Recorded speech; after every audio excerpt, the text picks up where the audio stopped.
Hello' ছাত্ৰ-ছাত্ৰীসকল, আজিৰ এইটো ভিডিঅ'ত আমি আলোচনা কৰিম অসম চৰকাৰী তৃতীয় শ্ৰেণীৰ গণিত পাঠ নং হৈছে 5, পাঠৰ নাম হৈছে যোগ। গতিকে তোমালোকে ভিডিঅ'টো স্কিপ নকৰাকৈ গোটেইখিনি চাই যোৱা। এইটো ভিডিঅ'ত আমি সকলো প্ৰশ্ন উত্তৰ কেইটা আলোচনা কৰিম। আৰু এটা কথা, এইটো চেনেলত যদি নতুন হয় তেনেহ'লে চেনেলটো ছাবস্ক্ৰাইব কৰিব, লগতে বেল আইকনখন চুই দিব যাতে এনেকুৱা আপডেটবিলাক পাই থাকে। চ' এবাৰ আমি কুৱেশ্যন কেইটালৈ আগুৱাইছো।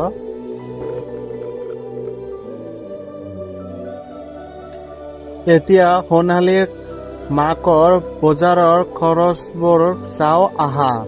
চাদৰ আৰু ধুতিৰ বাবদ মুঠ খৰচ হ'ল, ধুতিৰ দাম হৈছে 200 টকা আৰু চাদৰৰ দাম হৈছে 150 টকা।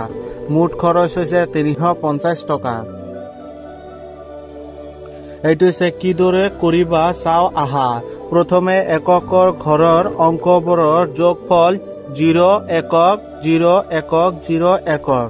দ্বিতীয় ঘৰতে ঘৰৰ অংকবোৰৰ যোগফল 0 দশক 5 দশক 5 দশক সমান সমান 50। তৃতীয় শতকৰ ঘৰত অংশবোৰৰ যোগফল 2 শতক যোগ 1 শতক যোগ 3 শতক সমান সমান 300। অৰ্থাৎ 300 যোগ 50 যোগ 0 সমান সমান 350। সেয়ে 200 টকা যোগ 150 টকা সমান সমান 350 টকা। এতিয়া ধুতি আৰু চাদৰৰ দাম মুঠ খৰচ হ'ল 350 টকা। এনেদৰে চাদৰ আৰু ঘড়ী মিনি কিমান টকা খৰচ হ'ব নিজে উলিয়া। উত্তৰ সামগ্ৰী চত এইটো চাদৰৰ দাম আছে 150 টকা আৰু ঘড়ীটোৰ দাম আছে 425 টকা আৰু মুঠ খৰচ হৈছে 575 টকা।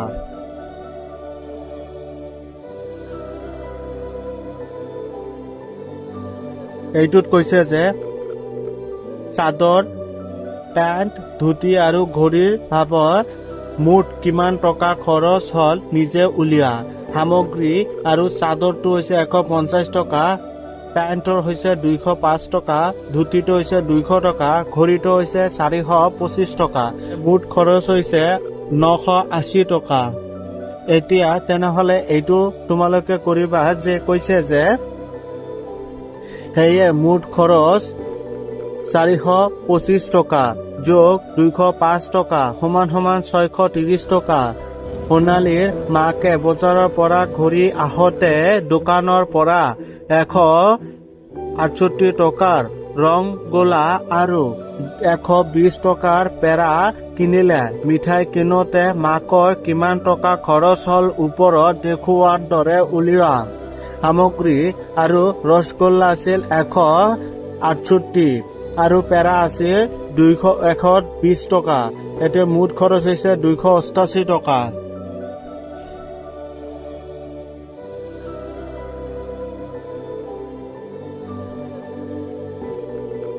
এইটো নিজে কৰা। ক নম্বৰটো কৈছে যে 120 যোগ 30 সমান সমান 150। তো এইটো যোগটো কেনেকে কৰিবা? 0 আৰু 0 0 হ'ব। 2 আৰু 3 কিমান হয়? 5 আৰু 1 আছে হাতত 1 এতে বহিব। আৰু তেনেধৰণৰ কৈছে যে 5 আৰু 4 কিমান হয়? 9 আৰু 1 আৰু 7 কিমান হয়? 8 1 আৰু 1। এইটো 1 আৰু 6 কিমান হয়? 7 7 আৰু 2 কিমান হয়? 9 9 এবাৰ 1 আছে 1 1টো এতে বহিব। তেনেধৰণৰ এইটো কৰি যাবা। প্ৰথমে নিজে চেষ্টা কৰিবা, তাৰপিছত এইটো চাই লিখিবা। আৰু যদি ভুল হয় তেতিয়াহ'লে এবাৰ চাই লিখি তাৰপিছত আৰু এবাৰ নাচোৱাকৈ লেখাৰ চেষ্টা কৰিবা। এইটোত কৈছে যে মুঠ কাঠি সহায় যোগ কৰ আহা। এইটো 110 আৰু 75 সমান। এইটো তোমালোকে এনেদৰে কৰিবা। চোৱা, এইফালত লেখা আছে যেনে মুঠ কৰা কাঠিৰ সহায় যোগবোৰ নিজে কৰা। এইটো যোগবোৰ নিজে কৰিবলৈ কৈছে যে 125 যোগ 42 সমান সমান 167। আৰু এইটো 125 সমান সমান এইটো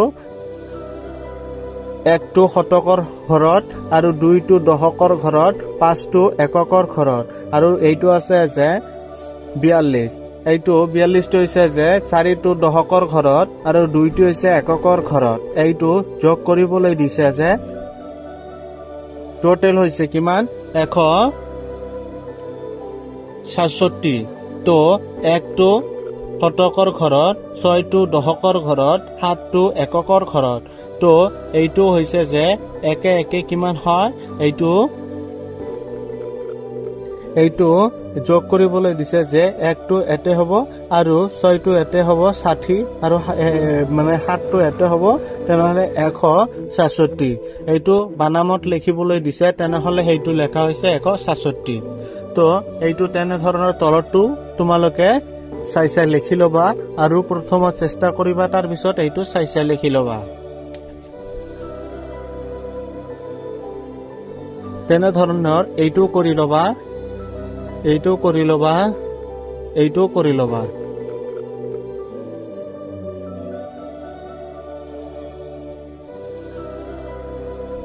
এইটো তোমালোকে নিজে কৰি লবা এইটো কৰি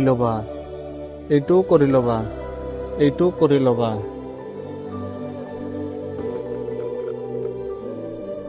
এইবাৰ কৈছে যোগ কৰাটো অলপ আগত শিকাই দিলো তাকে আৰু একবাৰ কৈ দি আছো যেনে 8 আৰু 4 কিমান হয় 12 2 হাতত হয় 1 4 আৰু 4 কিমান হয় 8 আৰু হাতত আছে 1 তেনেহলে 9 আৰু 1 1 কিমান হয় 2 তেনে ধৰণৰ কৰি যাবা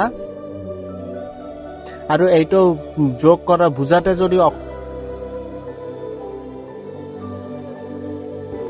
যদি অসুবিধা পোৱা তেনেহলে কমেন্ট সেকশনত জনাই দিবা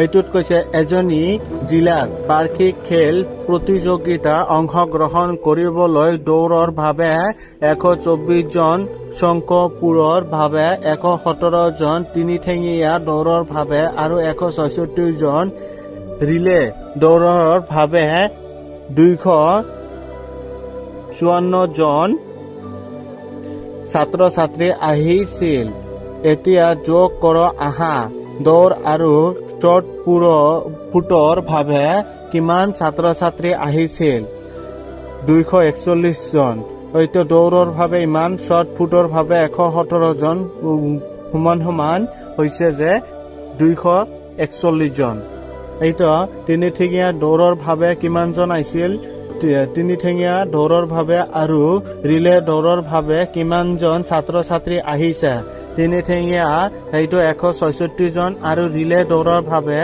254 জন সমান এইটো যোগ কৰি দিয়াৰ পাছত 420 জন হৈছে 1 নম্বৰ কোৱেশ্চনটো কৈছে যে দৌৰ আৰু তিনিঠেঙীয়া দৌৰৰ ভাৱে কিমান জন ছাত্ৰ ছাত্ৰী আহিছে মুঠ আহিছে 290 জন এতিয়া দৌৰৰ ভাৱে আছে 124 জন আৰু তিনিঠেঙীয়া দৌৰৰ ভাৱে 166 জন মুঠ হৈছে 290 জন